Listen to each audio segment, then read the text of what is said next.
अखिल भारत हिंदू महासभा ने आज बैठक कर दो प्रस्ताव पारित किए हैं और साथ साथ सरकार को ये भी आह्वान किया है कि जो घुसपैठ जिस तरीके से हो रही है भारत देश में, उन घुसपैठियों को देखते ही गोली मारी जाए।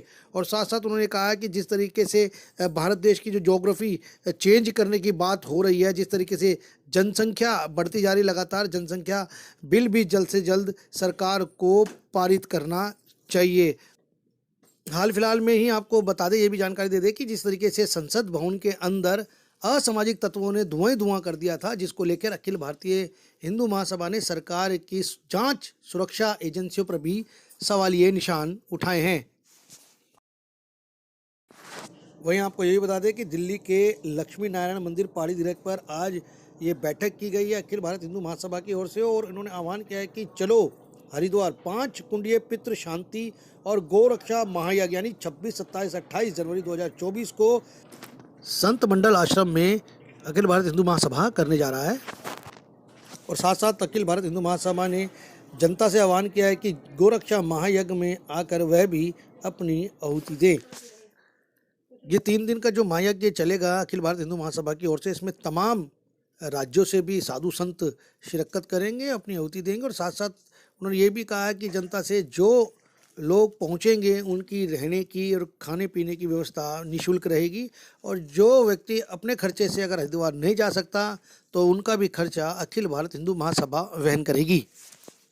इसमें 2 मेन मुद्दों में हमने प्रस्ताव पारित किए। एक तो जनसंख्या नियंत्रण कानून जो इस देश की बहुत बड़ी समस्या है, उसके विषय पे चर्चा होकर प्रस्ताव पारित किया है।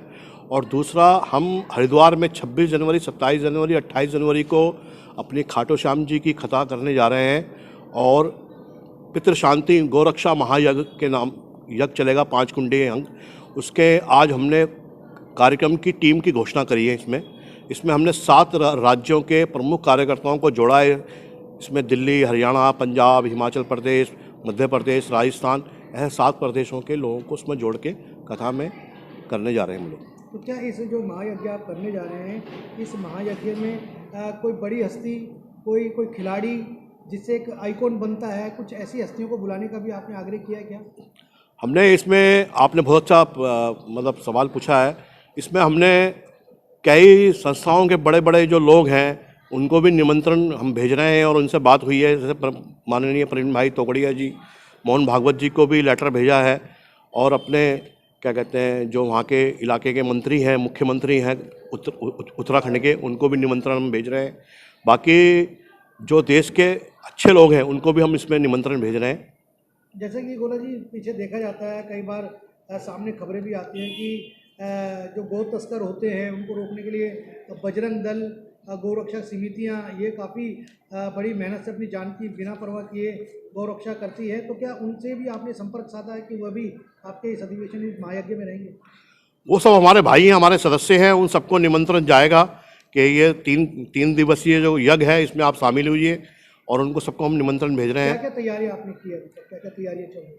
अभी हमने परिवार सहित सबको उस कार्यक्रम में बुलाना है। हमने पूरे परिवार के सहित, हमारे जो प्रमुख कार्यकर्ता हैं पूरे 7 राज्यों में, वो सब अब उस कार्यक्रम में भाग लेंगे। हज़ारों लोगों का वो प्रोग्राम है। अपना हरिद्वार में वो कार्यक्रम रहेगा, संत मंडल आश्रम हरिद्वार में। एक भव्य उस कार्यक्रम की रूपरेखा हम बनाने जा रहे हैं। उसकी तैयारी में हम पहली बैठक थी। बात करें आम जनता की, तो क्या आम जनता भी उस कार्यक्रम में आपके आ सकती है, इस पर्व में आ सकती है, इस महायज्ञ में आ सकती है? क्या आम जनता को भी निमंत्रण है, आम जनता भी उसमें आ सकती है, खुला निमंत्रण है, और सब आए, सबका स्वागत है, सबका सम्मान है। और जैसे कि एक बड़ा महत्वपूर्ण प्रस्ताव है, लगातार आप पिछली बैठकों में भी ये कहते हैं कि जो जनसंख्या बिल है जल्द से जल्द प्रधानमंत्री मोदी जी और जो सांसद है वो जरूर इसको सदन में उठाएं और इस बात को रखें कि वह कानून जो है जल्द से जल्द पास हो। इसमें अखिल भारत हिंदू महासभा ने कहाँ तक तैयारी की? अखिल भारत हिंदू महासभा के लोग लगे हुए हैं, लोगों से संपर्क कर रहे हैं पूरे भारतवर्ष में। जैसे मेरे पास फ़ोन आते हैं, जानकारी है, कई प्रदेशों में लेटर भी लिखने चालू कर दिए है कार्यकर्ताओं ने। उनके माध्यम से जनता के बीच में जो प्रधानमंत्री, गृह मंत्री, राष्ट्रपति के पास जा भी रहे हैं, वो लेटर पहुंच भी रहे होंगे कि जल्द से जल्द जनसंख्या नियंत्रण कानून बिल पास करें और उसको लागू करें। तो अखिल भारत हिंदू महासभा क्यों डरती है? इसको बिल को क्यों ला रही है? क्यों बार बार आग्रह करती है कि जनसंख्या बिल पारित हो? किस चीज़ का डर है अखिल भारत हिंदू महासभा को? क्या भय सता रहा है? नहीं, हिंदू महासभा को भय नहीं सता रहा। हिंदू महासभा किसी डरती नहीं है। और ना कभी डरेगी।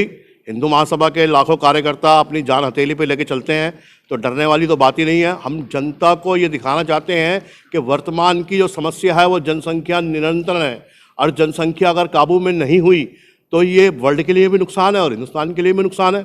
हमारे दर्शक ये जानना चाहते हैं कि क्या कारण आप देख रहे हैं जो जनसंख्या बिल को पारित होना ही चाहिए, क्या क्या नुकसान देख रहे हैं भारत में? भारत एक सेकुलर देश है।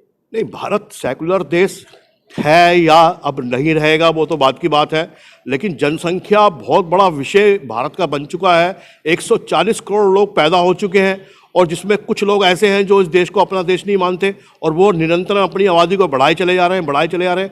तो उनको रोकने के लिए जनसंख्या नियंत्रण कानून लागू होना चाहिए, जिससे उनकी सुविधाएं काटी जाए। उनको जो सुविधा मिलती है वो सब बंद होंगी, और देश के जो मूल निवासी हैं, मूल हिंदू हैं, उनका भला होगा।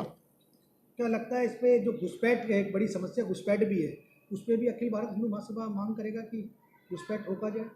हिंदू महासभा तो हमेशा से ही बात कहती है कि देश की सुरक्षा जो है, अगर कोई घुसपैठी अगर देश में आता है तो तुरंत उसको वहीं गोली मार दी जाए। हिंदू महासभा सिर्फ गोली की बात करता है कि ऐसे घुसपैठियों को तुरंत गोली मारी जाए। कोई उसका अदालत में नहीं जाना, कोई कुछ नहीं होना, सीधे गोली मारे, और घुसपैठ रुकनी चाहिए।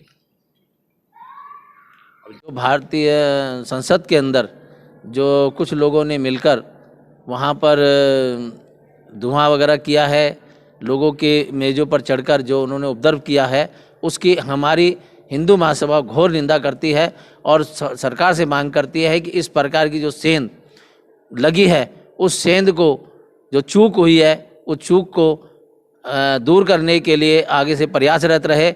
और हिंदू महासभा इस बात का मांग करती है कि वह इस चूक के कारण जो होने वाली दुर्घटना है वह आगे से ना हो। इसलिए हम हिंदू महासभा की ओर से मांग करते हैं कि सरकार आगे से इस प्रकार की कोई भी घटना होने से पूर्व अपने आप को सुरक्षा तंत्र को ज़्यादा मजबूत करे, और जो सुरक्षा तंत्र हमारा कहीं भूल चूक होती है उसको और ज़्यादा सुदृढ़ करने की आवश्यकता है। हरिद्वार में 3 दिनों का एक महायज्ञ होने वाला है, जिसकी जिम्मेवारी आपके कंधों पे आई गई है और आपको अध्यक्ष बनाया गया है। क्या कहना, कैसा महसूस कर रहे हैं?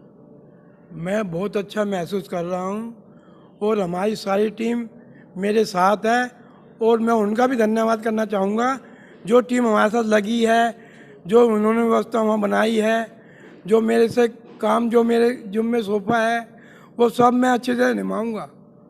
सर, क्या लग रहा है आपको, जिस तरीके से आपने एक जिम्मेवारी आपके कंधे पे आई है, तो वहाँ लोगों की ठहरने की व्यवस्था, खाने पीने की व्यवस्था, आने जाने की व्यवस्था, ये अखिल भारत हिंदू महासभा के कंधों पे है या स्वयं अपने खर्चे से आएंगे? ये सारी अखिल भारतीय हिंदू महासभा के कंधों पर है, जो वो वहन करेगी खर्चा, खाने पीने की सब व्यवस्था।